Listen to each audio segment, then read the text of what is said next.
All teachers, please check your emails immediately. Again, is there a shooter? Nobody's saying a word. Everybody in the closet. No, this was actually the scariest moment of my life. Like, who knows, I'm not gonna run through the hallway and risk getting shot. No. So there's a rescue in it. Face.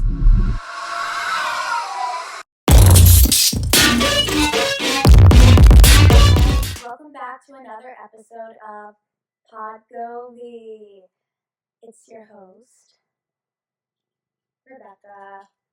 Thank you so much for tuning back in, and if it's your first time, welcome. Welcome all. I don't judge. Whoever you are welcome here. Just so you know, this is a podcast that is not meant to be taken seriously in the slightest. Just take everything I say with a grain of, half a grain of salt, because I don't even know what comes out of my mouth half the time. But that's what this podcast is for. Shall we get into it? Let's go. Oh, introduction. Sorry, I have some guests with me today. This is Coco. He's my boyfriend / child / friends with benefits. Just kidding. And then this is Daphne. I can't touch her. She's a foster. She's a little scared. She's a little scaredy cat, but we're working on it. Hey, Daphne, can I just make sure this? Yeah, we're still good. Okay, you're good. You're good, Daphne. She's trying to get a home, so if anybody's interested in a cat that you can't quite touch yet, let me know. Accepting applications. Anyways, so sorry this was so late. The last episode was so late. I thought my brother was going to take care of it, but unfortunately he was going through some mental struggles. And you know what? Mental health is something that's, he struggles with. I don't necessarily struggle with it that much. I have a shit ton of anxiety, so I guess that's false. I digress. He's going through a lot right now because he's 17. He's in high school. He's a senior. It's a lot of big feelings around that time because you're going to, leave and you're going to go to college. And my brother's okay, my brother's more like a sister brother, a broster, if you will. He's gay. He's been gay since he was, 2. So he's very in touch with his feminine side, thus he is very emotional, which we love an emotional man, guys. We love it. But not really right now, because he's going through it, he's crying, he's missing school. The thing is, he's missed so much school, he just doesn't go to school. And that's honestly, it's pretty valid. Why do we even go to school? What is high school for? I don't even remember half the shit I learned. So, valid on him. He's definitely in the right, But he's getting in trouble. And then he starts crying, and now he's on Xanax because he's stressed. I was on Xanax too once. That's a story for another day. When this account gets 100 followers, I'll tell you my Xanax story. So subscribe. Anyways, he was supposed to edit my video, and due to the stress of college and depression and all that, it unfortunately took a little bit longer, but he did pull through in the end with half the video. Couldn't get the other half, though. But, we have to talk about college. It is so scary that you're just expected to, walk up one day and just, go live with a fucking stranger. You're expected to live with a stranger. Somebody from the other side of the world, and you're just supposed to, acclimate with them and be fine. Oh, it's fine. Yeah, we're texting. We're good. For somebody that's had their own room, their own space, their whole life, and only have, a sister, I can imagine how scary that was. I knew I was never going to be able to do it. I was single. I originally had a roommate, super sweet girl. Nothing wrong with her. We were just completely different people, and I didn't give her a chance because I was shit scared. I was scared. I didn't want to live with anybody. There was nobody on the planet other than my family that I would live with in that moment. I was so scared to go to college. It is the scariest thing on earth. Why do we do it like that? Why don't we do a more gradual introduction? I honestly don't even know, but why don't we all get our own room? What is the deal with sharing a living space with a stranger? I get it if you're friends. I totally can get that. But a stranger is fucking crazy. Sorry. if I'm ever gonna have to share a fucking room with somebody, I'm gonna have to like get to know them on a deep level before any shit sleeping in the same room happens, because Lord knows I have a lot of quirks. So I've been blessed to have a medical single because I'm mentally ill. I've been blessed to have a single at both my schools, and I don't think I would have done it without my medical single. And my medical single is the same thing as a regular single, it's just cheaper. Because if you get a regular single, it's like double the price, but if you get a medical single, it's the same price as the regular room. It's the same price. It's the same price. Anyways, let's talk about something else. Let's talk about not funny jokes. Oh my god. Oh my god. I literally can't. Like, I'll be in class one day and somebody's just like saying a joke and everybody starts laughing like it's the funniest shit in the world. Like, it's not funny. Your jokes aren't funny. Like you just feel the need to get it off your chest like you're a comedian or some shit. Like, no, you're not a comedian. You're in fucking dance class. You're in dance class. This is not comedy school, okay? This is not... It's just not funny. The joke, it doesn't land. The joke's not even a joke. The joke's a statement that you're attaching a laugh to make it sound like a joke. It's not funny. Just shut the fuck up. Shut the fuck up. It's getting on my nerves. It's annoying. Every time this happens, I like turn around and I put my head in my like jacket. I'm like, I fucking can't. I'm like, oh my god, what the fuck is this kid at it again? He's at it again. They're at it again. She's at it again. I'm not telling you who it is. I'm not telling you what school it's at. I'm not telling you anything. Just stop making the jokes. They're not funny. They're statements. Learn how to make a joke and then maybe I'll laugh. And jokes are not meant to be said like every other sentence. Jokes should come like once in a blue moon when you have something actually funny to talk about. It's kind of like the same thing with the compliments thing. Like, you have to stop overusing these things because they get to a point where you can't take it anymore and you literally want to like curl up into a hole and like cover your ears and like start screaming like Darius. I love Darius.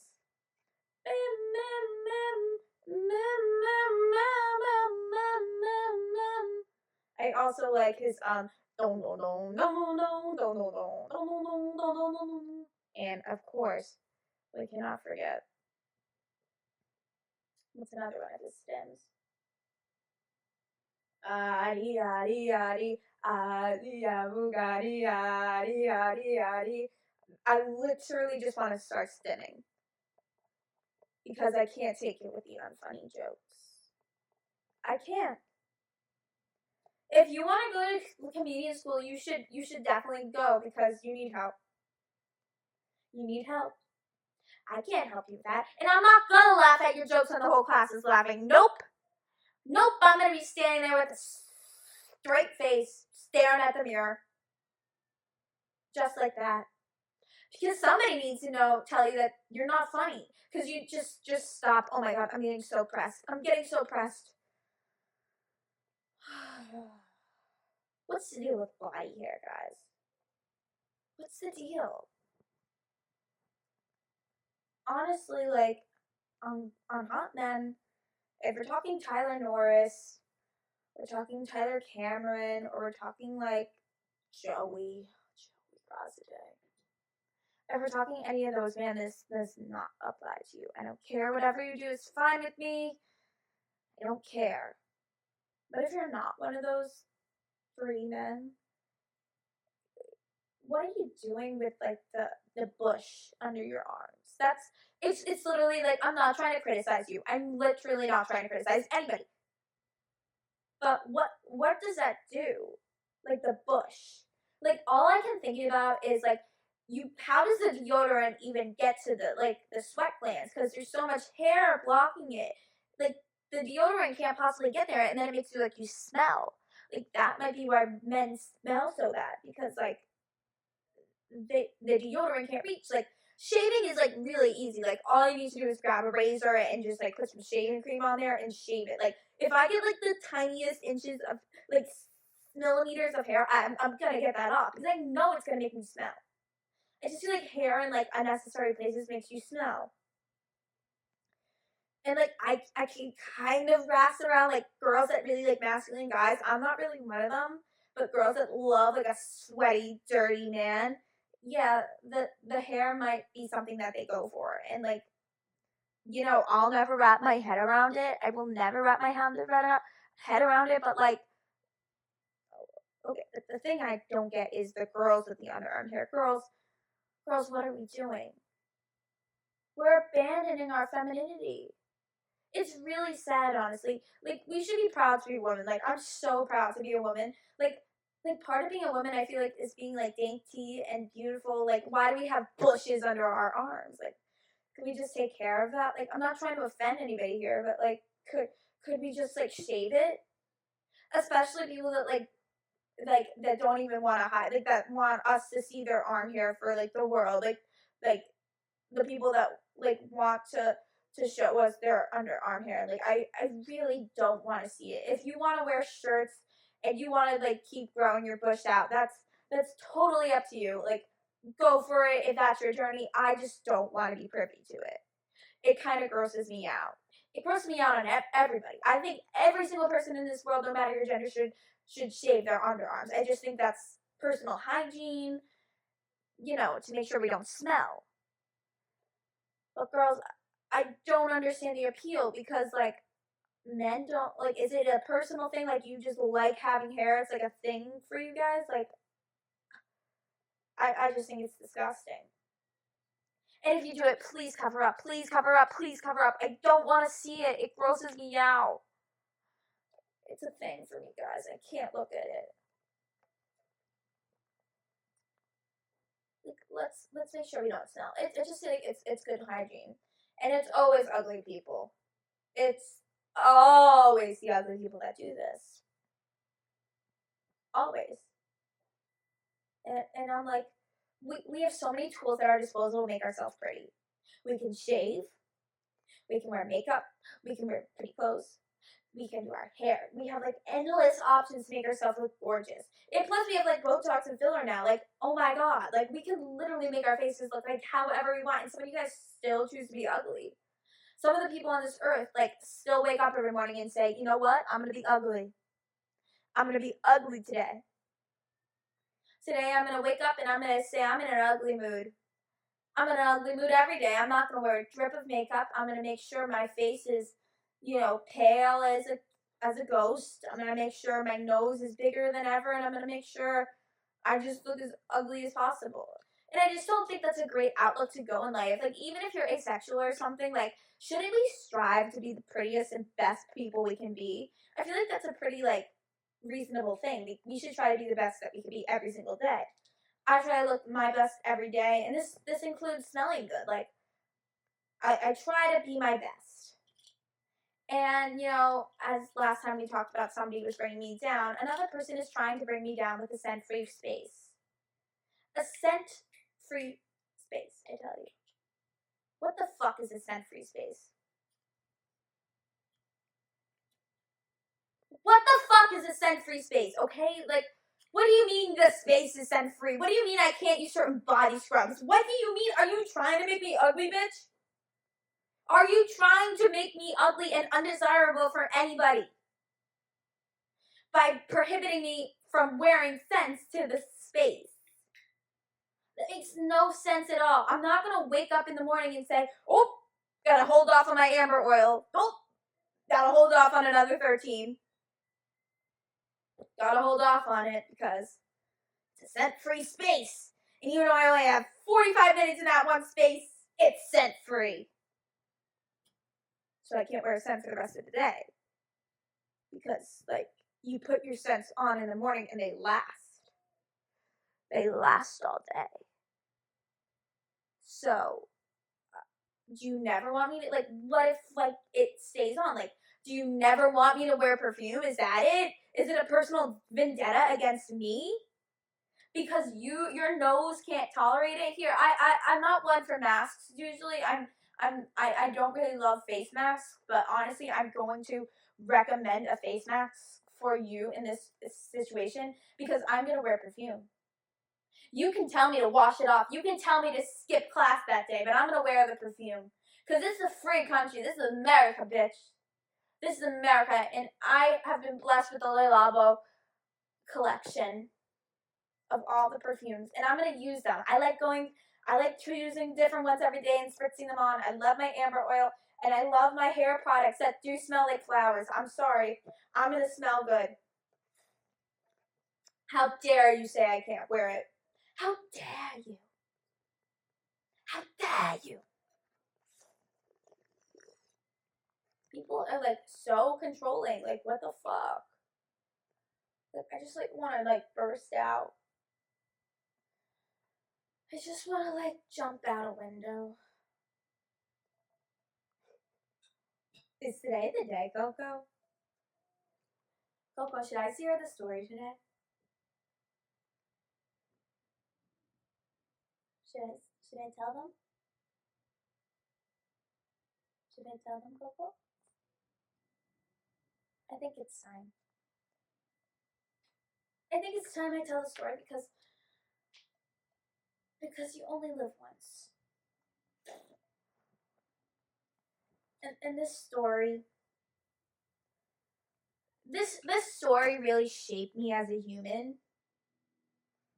I feel like a lot of people have known this story and have heard this story through other sources, but I think it's really important that the story gets told from the original source, because when you like try to get stories from different people and not directly from the source, they can get misconstrued and you don't really know the full story. So this is the story of when I jumped out of the window in 10th grade. I know a lot of you have been waiting for this for years. I know a lot of you have never heard my perspective on it. We all just acted like it didn't happen. Well, it happened. And I know you guys all know it happened because I've talked to people from different places and they know it happened. It spread. So I think it's important that we just say it. As you guys know, I am a theater person. Ugh, I hate being in theater, but I am in theater right now. And in high school, 10th grade, I'm in drama class. And we're playing like the dating show game. I loved that game. That was such a fun game. Oh, improv games. We are practicing for this night, and you know, the class is all in there. There's an aide for one of the students in there. I don't remember exactly whose aide it was, but there was an aide in there. And then an announcement comes. Oh, little subtext here. I'm terrified of school shooters. This is like my number one fear. Like if anybody who knows me knows this is like my number one fear. I always get scared. Like if my mom doesn't answer the phone on her lunch break because she works at a school, I will call the front desk and say, "Is everything okay?" Because this is like my number one fear, guys. This is my number one fear. Everybody has one, and this is mine. So we're playing this game. An announcement comes on the loudspeaker and it says, "All teachers, please check your emails immediately." Again, all teachers, please check your emails immediately.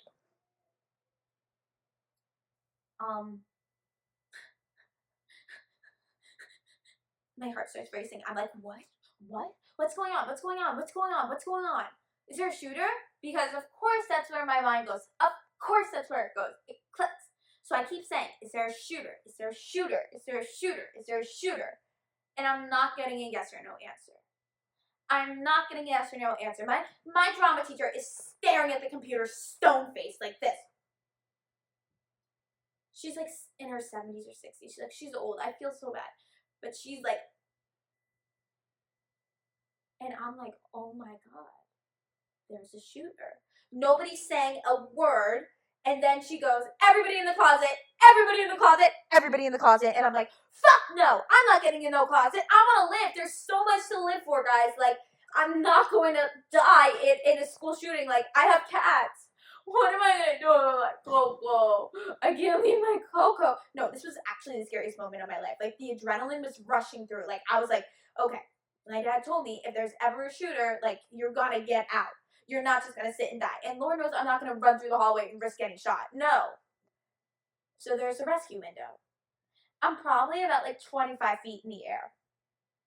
I'm like, that's like a Coco Cruiser at Hershey Park. I can do that. So the aide starts like trying to pull me in. And I'm like, fuck no. I'm like 170 pounds at this point. Like, your girl can fight a bitch. So I'm like pushing her off me. And I then fall out the window. Meanwhile, the whole other class is like in the closet, like huddled away because obviously, like, they're just doing what they're told because, like, I don't know, I guess I have really good survival instincts. Also, like, I guess their first thing doesn't go to shooter, like mine did. But, like, my drama teacher literally did not confirm or deny my thing. She never said, it's a shooter. She said, everybody in the closet. So if she wanted me to say, and she should have said, Rebecca, you're fine, it's not a shooter. I didn't know it wasn't a shooter.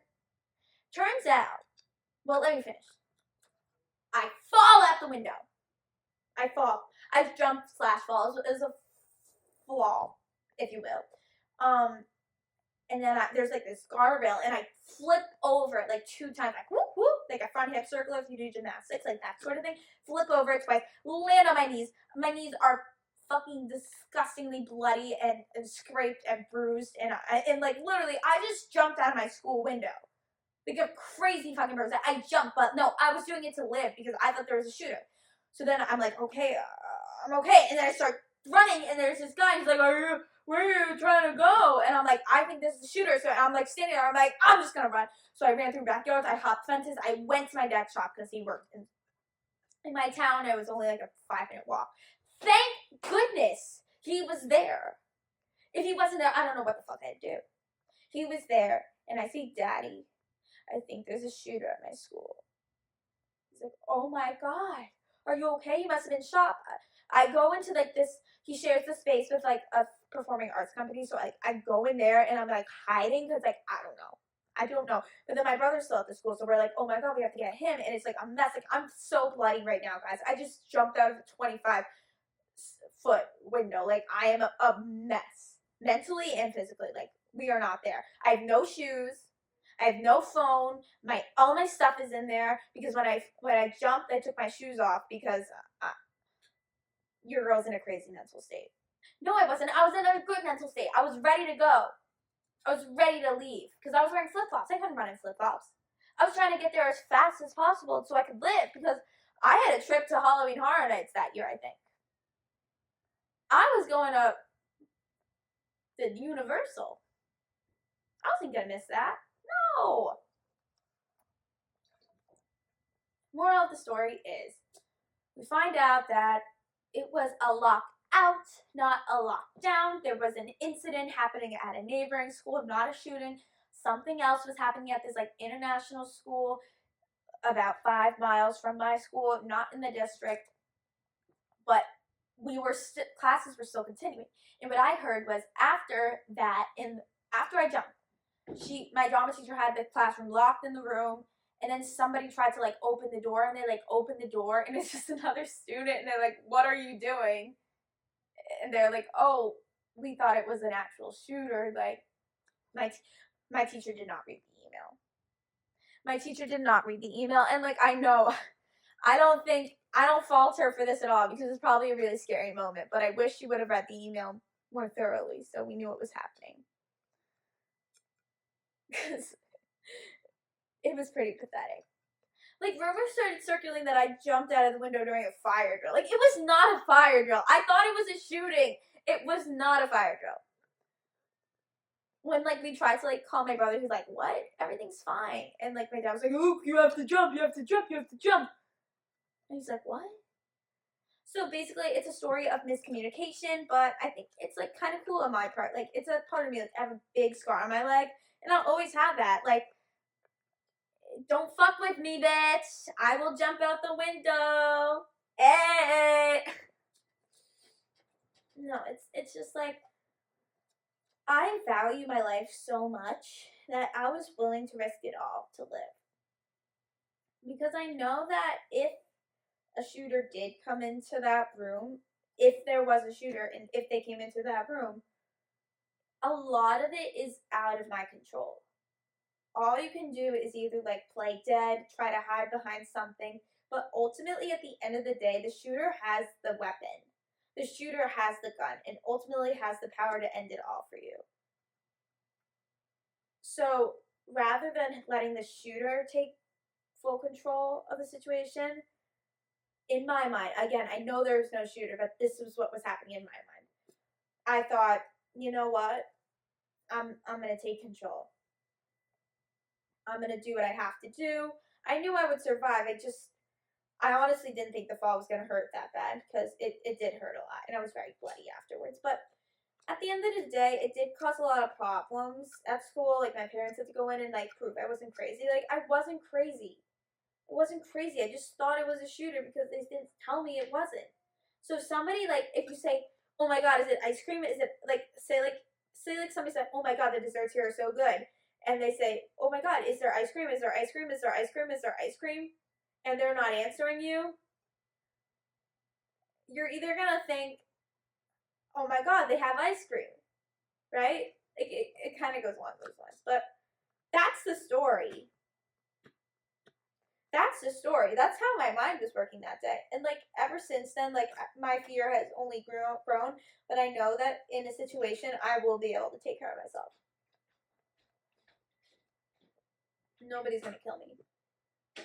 Nobody.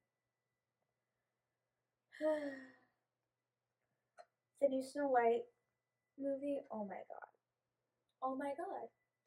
You know, I have not been the biggest Rachel Zegler fan of hers because she gets kind of on my nerves a little bit, but I'd be lying if I said I didn't listen to Waiting on a Wish 10 times in a row on full blast. That would be false information. So, yes, I have listened to Waiting on a Wish so many times. I love it. I'm obsessed with her voice. She was cast perfectly. I take back everything I said. It's fine that she's not white. It's fine. I don't care. She was right for the role. If you're right for the role, you're right for the role. Who am I to say that you're not right for the role? She's absolutely perfect. And I take back every negative thing I said. Like I'm such a bitch. Like why would I criticize her when she's literally amazing? I think I'm just so jealous of her. Like she's living the life I wish I led. Life I never led. She's living it, and I'm just sitting here on the couch making a podcast that 39 people are gonna watch.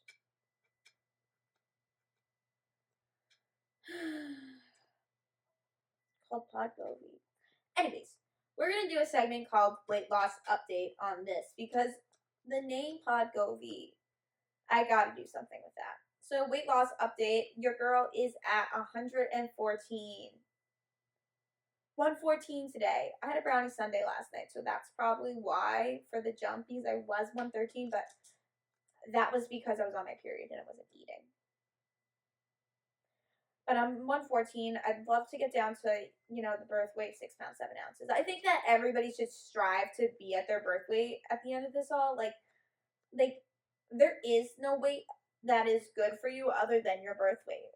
Like 6 pounds, 7 ounces is my perfect weight, Like I would love to be 6 pounds, 6 ounces because I feel like that would just be like proving my like baby self, like, oh, I'm better than you because I'm skinnier than you. So, like, ultimately, I would love to be 6 pounds, 6 ounces. I was born in 6 pounds, 7 ounces. But, anywhere around, like, 6 pounds to, like, 6.7 is a great number. So, we're working towards that. We still have, like, a little less than 100 pounds to lose.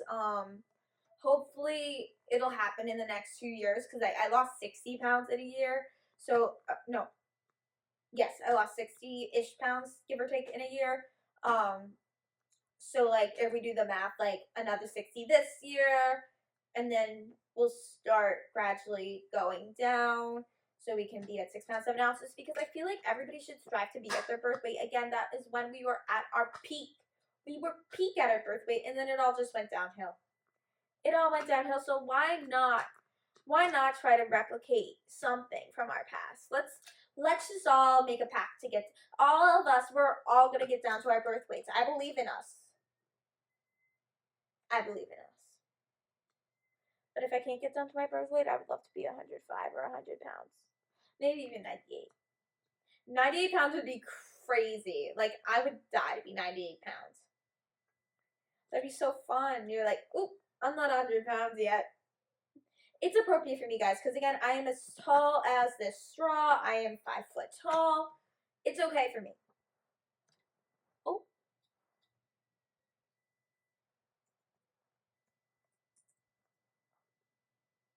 Yeah, we're still good. Just bring that girl to you, just like an echo, echo, echo. Oh no. Your voice will carry through. She'll bring that girl to you. Sorry, guys. I gotta turn it back on.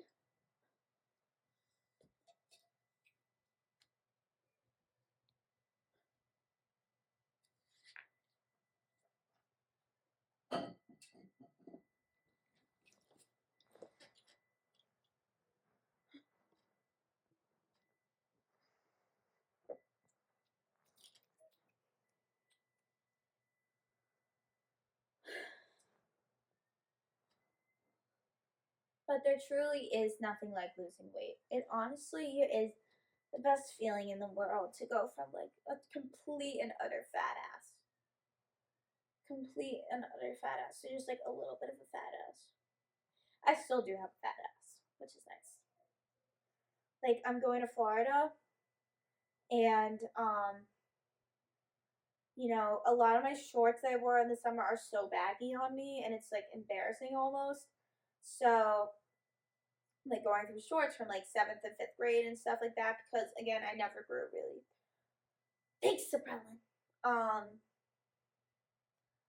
And it's like so cool to wear things that you like thought you outgrew. Like when you outgrow clothes and you're fat, it's a really hard thing because like you're not growing height wise, you're just growing like in all the wrong places, and it's just like so frustrating when there's like clothes that you really love that you just like can't fit into anymore. So now it's like nice. Like I put on things that like I could not fit into a year ago, and it's like, wow, look at that. Look at that. I do want to talk about a couple of people. Dylan Efron and Gabby Wendy. They're both like, I just love them so much. I just love them. They're great. They're literally fantastic. I'm so tired, guys. You go to bed yet, though? Not yet. Because we have to talk about acting. Where am I at in my acting journey? Well, I hate acting. I hate it. I hate learning scenes. I hate blocking scenes. I hate acting. Why the fuck would I want to be a theater major when I hate it? Again, I love singing and I love dancing. But I hate acting. Literally, the classes like make me want to kill myself. Like,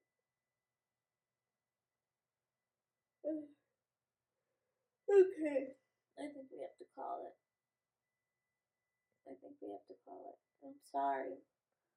I wish I could give you more. I do, but I can't think straight. So we're just gonna go to bed now. Thank you so much for watching. Make sure to subscribe and follow the TikTok. Again, nothing should be taken so seriously. It's all a joke. So bye guys.